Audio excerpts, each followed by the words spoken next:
참으로 좋으신 우리 하나님 아버지 감사하고 또 감사합니다. 우리 한 사람 한 사람 예수 그리스도의 십자가 보혈로 말미암아 오늘도 하나님의 자녀 삼아주시고 하나님의 백성으로 이 험난한 세상을 살아가게 하시니 참으로 감사합니다. 그와 같이 우리를 내버려 두지 아니하시고 늘 우리에게 힘과 능력으로 덧입혀 주시는 하나님이 계심으로 말미암아 오늘도 당당하게 넉넉하게 승리하는 우리들이 되게 하여 주시옵소서. 아버지 하나님, 오늘도 살아가며 하나님이 늘 우리와 함께 계심을 잊지 않는 우리들이 되게 하여 주시옵소서. 또한 아버지 하나님, 하나님의 말씀으로 말미암아 오늘도 나의 생각을 내려놓고 오늘도 하나님께 조금 더 맞춰가는, 조금 더 그리스도를 닮아가는 우리 한 사람 한 사람으로 인도하여 주시옵소서. 감사합니다. 예수님의 이름으로 기도드립니다. 아멘. 에스겔 10장 9절에서부터 22절로 주님의 말씀을 증거합니다. 우리 다 함께 보시겠습니다. 능력받는 새벽기도, 응답받는 새벽기도, 성령과 함께하는 새벽기도. 할렐루야. 아멘. 우리는 흔히 문제가 없는 교회가 없다라고 말을 합니다. 이 명제에 동의하지 않는 이는 없을 것 같습니다. 그리스도인이건 그리스도인이 아니건 교회에 문제가 있다라고 모두 생각합니다. 그 이유가 죄로 오염된 세상에서 살아가는, 그러니까 예수의 십자가로 인해 죄 씻음을 받았지만 그 내면에 여전히 죄성을 가진 사람 때문이라고 여긴다면 어느 정도는 이해할 수 있습니다. 우리는 예수님 앞에서 구속의 은혜를 받고 영원한 생명을 받았다고 여기지만 여전히 죄로 오염된 세상 가운데, 그리고 죄로 오염된 사람들 속에서 나 또한 죄성을 가지고 살아가는 까닭입니다. 하지만 동시에 믿지 않는 자들이 아니라 믿는 자들을 향하여 이러한 의아함이 들 때가 있습니다. 물론 죄성을 가졌지만 우리 그리스도인들은 매일 하나님의 말씀을 듣습니다. 매일이 아니라면 최소 일주일에 한 번은, 주일에는 하나님 말씀을 듣습니다. 주일에도 하나님 말씀을 규칙적으로 듣지 않는 사람이 그리스도인이라고 여긴다면 저는 믿지 않습니다. 최소한 그리스도인으로서 자신을 심각하게 여기는 사람, 또 천국과 지옥, 구속과 심판, 영원한 생명과 영원한 형벌을 믿는다고 스스로 여기는 사람은 최소한 일주일에 한 번, 주일 예배 때는 하나님의 말씀을 듣습니다. 어떤 이는 일주일에 2번, 3번, 또 다른 이들은 매일 하나님의 말씀을 듣기도 합니다. 그럼에도 불구하고 여전히 똑같은 이들이 있습니다. 매일 운동하면 몸이 분명히 달라집니다. 격일에 한 번씩만 운동해도 매일 운동하는 것과 동일한 비슷한 효과가 있다는 연구 결과를 본 적이 있습니다. 그게 아니라도 매주 한 번씩 1시간에서 1시간 반 정도 하이킹을 한다면, 그리고 그렇게 최소한 10년을 한다면 노화를 막을 수는 없어도 어느 정도의 건강한 상태를 유지할 수 있으리라 생각합니다. 동일하게 매일 혹은 격일 혹은 일주일에 2번, 일주일에 3번, 최소한 혹은 일주일에 한 번이라도 규칙적으로 하나님의 말씀을 듣는다면 분명히 그 사람은 영적으로 변화가 있어야만 합니다. 그의 믿음은 성장하고 그의 신앙은 성숙해져 가야 함이 맞습니다. 그런데 이상하게도 우리가 마주하는 현실은 그와 다를 때가 많은 것 같습니다. 그 점이 종종 우리를 혼란스럽게 합니다. 신앙의 처음에는 모두가 감격했고 하나님 앞에서 그저 감사합니다. 나 같은 죄인을 살려주신 하나님의 은혜에 어찌할 바를 몰랐습니다. 그렇게 시간이 흐르면서 우리의 신앙은 분명 점점 더 아름다워져야만 합니다. 아름답다라는 우리말은 나답다는 뜻입니다. 나답다. 그러니까 신앙인으로서 아름다운 모습을 가지고 있다는 것은 바른 신앙을 가지고 있는 모습입니다. 우리의 신앙은 점점 더 예수를 닮아가는 신앙다운, 믿음다운, 아름다운 신앙이 되어야만 합니다. 헌데 실상은 그와 다를 때가 많습니다.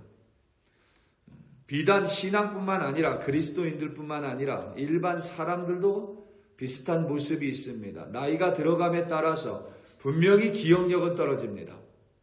어쩔 수 없습니다. 기억력은 분명히 떨어집니다. 그런데 삶의 연수가 늘어남에 따라서 삶의 지혜 또한 늘어나는 것이 사실입니다. 그런데도 주변을 배려하고 포용하는 모습을 가진 이들을 만나는 일은 사실 말처럼 쉽지는 않습니다. 그 이유 중에 하나는 자신이 가진 생각을 절대적으로 옳다고 여기기 때문입니다. 믿지 않는 사람들은 자신의 주관 혹은 소견이라고 말할 수도 있고, 믿는 이들은 자신이 가진 믿음에 대한 무엇을 절대적으로 옳게 여길 때가 많습니다. 오늘 말씀 9절에서부터 17절입니다.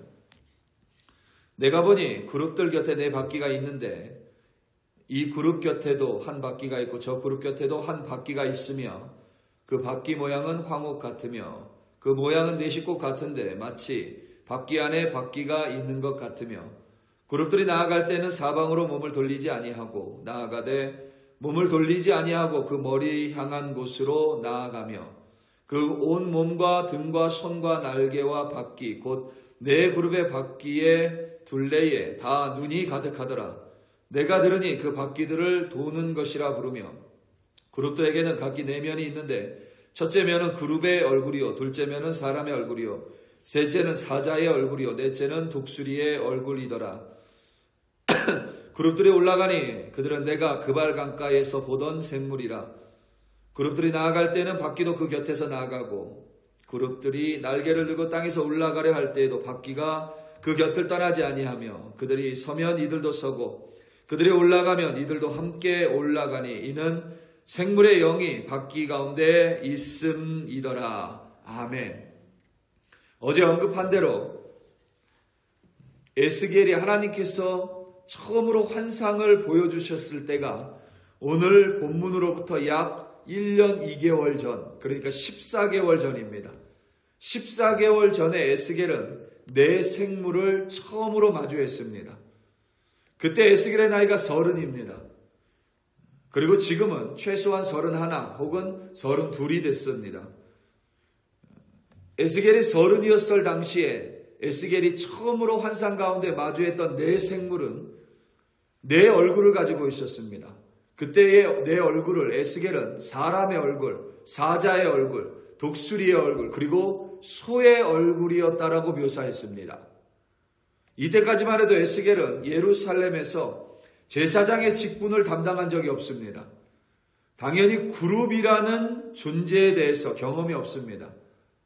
14개월이 지난 후에 에스겔은 하나님의 인도하심을 따라 예루살렘 성전을 들여다봅니다. 하나님의 영광이 지성소 안 법궤를 덮고 있음을 경험했습니다. 그리고 그 법궤를 덮고 있는 덮개 위에 그룹의 모양이 조각되어 있음을 경험합니다. 그제서야 에스겔은 자신이 14개월 전에 본 네 생물의 모양이 그룹과 같았음을 깨닫습니다. 그 전에는 이것이 그룹인지 아니면 자신이 경험하지 못했던 네 생물인지 그는 알지 못했습니다. 깨닫지 못하고 있었습니다. 14개월이 지나고 나서 하나님이 그룹이라는 것을 보여주고 난 이후에 비로소 에스겔은 자신이 14개월 전에 본 네 생물이 그룹이었음을 깨닫게 됩니다. 그리고 네 생물 중에 네 생물의 얼굴 하나가 그 전에는 분명히 소와 같았지만 이제는 소가 아니라 그룹의 얼굴임을 명확하게 깨닫게 됩니다. 오늘 본문, 조금 전에 읽은 본문을 보면 에스겔서 1장에서 처음 봤던 내 생물의 묘사와 거의 비슷합니다. 그런데 내 얼굴 중에서 소의 얼굴이 없어지고 그룹의 얼굴이라고 에스겔이 말합니다. 에스겔은 자신이 경험하고 본 바를 고집하지 않습니다. 에스겔이 잘못됐다라는 것이 아닙니다. 14개월 전에는 에스겔이 그룹을 몰랐습니다. 그런데 14개월이 지나면서 하나님이 그룹을 알려주셨고 그때 그는 더 이상 자신이 본 것이 소의 얼굴이 아니라는 것을 내려놓습니다. 그것이 그룹의 얼굴이었음을 깨닫고 자신의 생각을 바꿉니다. 자신의 뜻을 바꿉니다. 그게 바로 신앙입니다. 소가 아니라 그룹임을 에스겔은 분명히 알게 됐습니다. 그리고 자신의 뜻과 생각을 새로운 하나님의 가르침 앞에 내려놓았습니다. 우리는 종종 신앙생활을 하면서 내가 과거에 들었던 것, 내가 과거에 깨달았던 것을 오늘도 여전히 붙들고 있을 때가 참 많습니다. 물론 그것이 예수 그리스도의 십자가와 같이 변하지 않는 진리라면 맞습니다. 그런데 우리 중에 누구도 하나님의 말씀을 통달할 수 있는 사람은 없습니다.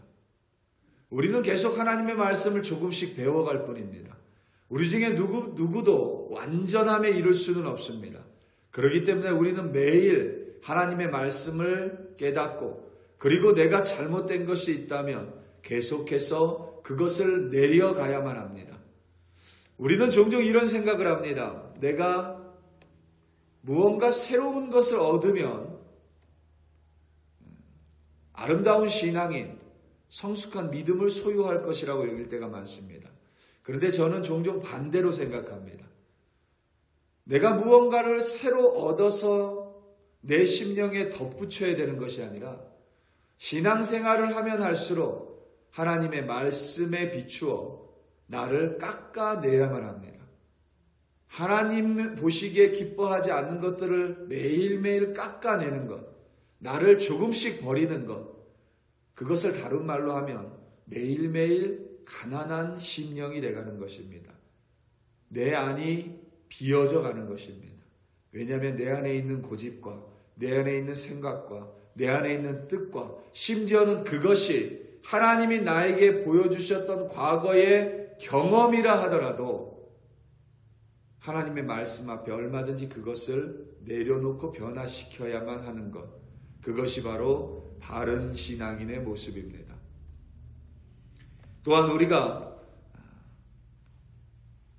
바른 신앙인으로서 신앙의 연수가 들어감에 따라 잘 변화되지 않는 이유 중에 하나는 현존하시며 어디에나 계시는 하나님에 대한 인식이 부족하기 때문입니다. 조금 전에 읽었던 9절에서부터 17절까지를 보면 이 내 생물, 그러니까 그룹은 어디에나 자유롭게 갈 수 있습니다. 방향을 바꾸지 않아도 됩니다. 그리고 그들의 몸과 등과 손과 날개와 바퀴에는 눈이 가득 채워져 있습니다. 그러니까 하나님은 어디든지 갈 수 있고 어디든지 보실 수 있다는 뜻입니다. 오늘 본문 18절에서부터 22절입니다. 여호와의 영광이 성전 문지방을 떠나서 그룹들 위에 머무니 그룹들이 날개를 들고 나의 눈앞에서 땅에서 올라가는데 그들이 나아갈 때에 바퀴도 그 곁에서 함께 하더라. 그들이 여호와의 전으로 들어가는 동문에 머물고 이스라엘 하나님의 영광이 그 위에 덮었더라. 그것은 내가 그발 강가에서 보았던 이스라엘의 하나님 아래에 있던 생물이라. 그들이 그룹인 줄을 내가 아니라. 각기 내 얼굴과 내 날개가 있으며 날개 밑에는 사람의 손 형상이 있으니 그 얼굴의 형상은 내가 그발 강가에서 보던 얼굴이며 그 모양과 그 몸도 그러하며 각기 곧게 앞으로 가더라. 아멘.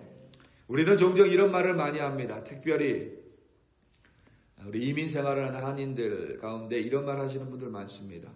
자기는 현실적인 사람이라고. 물론 틀리지 않습니다. 맞습니다.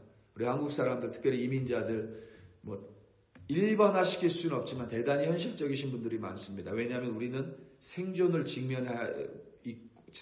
직면하고 있었기 때문에 현실적이 될 수밖에 없습니다. 중요한 점은 우리는 현실적이면서 동시에 내가 살아가는 그 현실 속에서 현존하는 하나님을 볼 수 있어야만 합니다. 이스라엘 백성이 실패했었던 이유 중에 하나는 하나님의 영광이, 그러니까 하나님의 임재가 예루살렘 성전에만 있다라고 여겼습니다. 특별히 지성소에만 있다고 여겼습니다. 그래서 그들은 지성소 외에 예루살렘 성전의 한 부분에서 아무렇지도 않게 우상을 숭배했습니다. 왜냐하면 하나님의 임재, 하나님의 영광은 예루살렘 성전이라는 작은 공간 그 안에서도 지성소라는 한 부분에만 머물러 있다라고 여겼습니다. 그래서 그들은 아무렇지도 않게 여호와 하나님이 우리를 보지 않는다라는 신성 모독 발언을 합니다. 오늘 본문을 보면 여호와의 영광이 18절에 여호와의 영광이 성전 문지방을 떠납니다. 여호와의 영광이 지성소 가운데 있었습니다. 성전 가운데 있었습니다. 하나님의 임재가 그런데 이제 성전 문지방을 떠납니다. 그리고 그 하나님의 임재는 성전으로 들어가는 동문에 머물게 됩니다.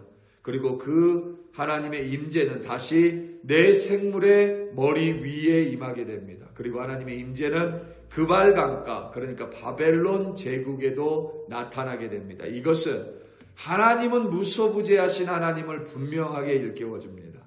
어디에나 계시는 하나님.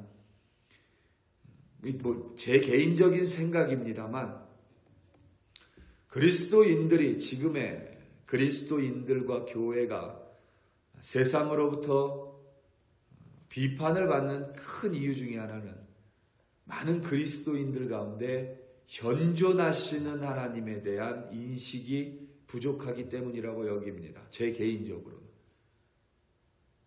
정말 내가 있는 어디든지 하나님이 있음을, 하나님이 보고 계심을, 내가 하는 말과 행동과 일거수일투족을 하나님이 절대 모르지 않음을 우리가 잊지 않는다면 우리의 매일의 삶은 달라지고 오히려 더 풍성한 하나님의 은혜를 누릴 수가 있습니다. 요즘은 여러분 기술의 발달로 어떤 정치인이 20년 전에 했었던 말도 사라지지 않습니다.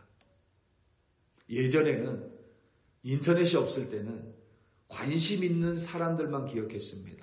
1년, 2년 지나면 다 잊어버립니다. 그런데 지금은 어떤 정치인이 10년 전에 지금의 하는 발언과 반대 발언을 했었다라는 것을 다 찾아낼 수 있습니다. 다 기록이 됩니다. 가끔 저는 그것을 보면서 우리가 천국에 갔을 때 이 세상에서의 내 삶이 저렇게 다 기억될 수 있겠구나. 다 기록에 남겠구나. 그런 생각을 할 때면 가끔 아찔할 때가 있습니다. 더 바른 목사, 바른 그리스도인, 바른 사람이 되어야겠구나라고 생각을 하곤 합니다. 우리 사랑하는 성도 여러분, 신앙의 연수가 늘어감에 따라 우리는 분명히 아름다운 믿음의 모습을 갖춰야만 합니다. 그것을 방해하는 것 중에 하나는 내 고집이고 내 생각이고 내 경험이고 내 의로움일 때가 많습니다. 매일 24시간 하나님의 말씀을 들여다봐도 우리는 하나님의 말씀을 통달할 수 없는 연약한 존재임을 기억하시기 바랍니다. 동시에 내가 어디에서 무엇을 하든지 늘 나와 함께 하실 뿐만 아니라 나를 구벼 살펴보실 뿐만 아니라 나를 지켜보시는 현존하시는 하나님을 기억하심으로 말미암아 오늘 하루도 하나님의 바른 자녀로 바른 믿음의 소유자로 바른 사람으로 그리스도인으로 승리하는 여러분들 되시기를 예수님의 이름으로 축원합니다. 다 함께 기도하시겠습니다. 우리 이 시간 함께 기도할 때에 우리 선교사님들 위하여 합심하여 기도하겠습니다. 특별히 우리가 교회가 섬기는 인도의 우리 폴 상희 선교사님, 그리고 우리 캄보디아의 김창훈 선교사님, 그리고 도미니카의 우리 김현철 선교사님, 그리고 트리키예를 위해 합심하여 기도할 때에 또 여러분이 알고 있는 선교사 또 사역자들 꼭 기억해 주시기 바랍니다. 우리 이 시간 다 함께 주여 한번 부르시고 합심하여 기도합니다. 주여, 할렐루야, 할렐루야, 할렐루야. 아버지 하나님, 이 시간 간절한 마음으로 우리 선교사님 이름을 불러가며 하나님 앞에 중보합니다. 오늘도 아버지 하나님, 불철주야 하나님의 복음 들고 나아가 그리스도의 향기를 그 땅 가운데 뿌리고 있는 우리 선교사님들 기억하여 주시옵소서. 우리 선교사님들 한 사람 한 사람 아버지 하나님의 귀한 복음 들고 나아가 오늘도 예수 그리스도의 증인으로 그 땅 가운데 살아갑니다. 그들을 통하여 아버지 하나님 그 땅에 척박한 선교지에 복음의 씨앗이 뿌려지게 하시고 아버지 하나님 물을 주고 또 그것들을 가꾸는 아버지 하나님 섬김과 봉사 위에 하나님께서 아름다운 신앙의 꽃이 피어지고 믿음의 열매가 맺혀질 수 있도록 하나님께서 친히 역사하여 주시옵소서. 인도의 상희 선교사님 가족과 또 그 팀들을 기억하여 주시옵고 또 캄보디아의 김창훈 선교사님 건강 붙들어 주시며 예수 마을 가운데 하나님 놀라운 하나님의 은혜와 역사하심으로 함께하여 주시옵소서. 도미니카의 젊은이들을 위해 오늘도 헌신하시는 김현철 선교사님 내용을 기억하시고 그들의 팀들 위해 하나님의 은총으로 덧입혀 주시옵소서. 트루키예를 하나님 성을 올려드리며 아버지 하나님 여전히 정치적으로 혼란하고 또 아버지 하나님 독재가 이루어지는 트루키예 가운데 하나님의 선한 인도하심이 또 아버지 하나님 그 땅 가운데 여전히 하나님을 믿는 이들이 담대한 가운데 그 땅을 위해 기도하는 거룩한 그리스도인들로 아버지 하나님이 세워주시옵소서. 또한 아버지 하나님 이 땅에 있는 목회자들 기억하여 주시옵고 그리스도인들 기억하여 주시옵소서. 오늘도 아버지 하나님 내 생각과 내 경험과 내 고집이 아니라 하나님의 말씀 앞에 아버지 하나님 내가 내 생각을 내려놓게 하시고 내 고집을 내려놓게 하시고 또 내 경험을 내려놓으며 아름다운 신앙인이 되게 하여 주시옵소서. 또 연존하시는 하나님으로 말미암아 오늘도 아버지 하나님 늘 하나님 바라보며 하나님 안에서 바른 삶으로 살아갈 수 있도록 하나님께서 인도하시고 도와주시옵소서. 할렐루야, 할렐루야. 우리 하나님을 찬송합니다. 감사합니다.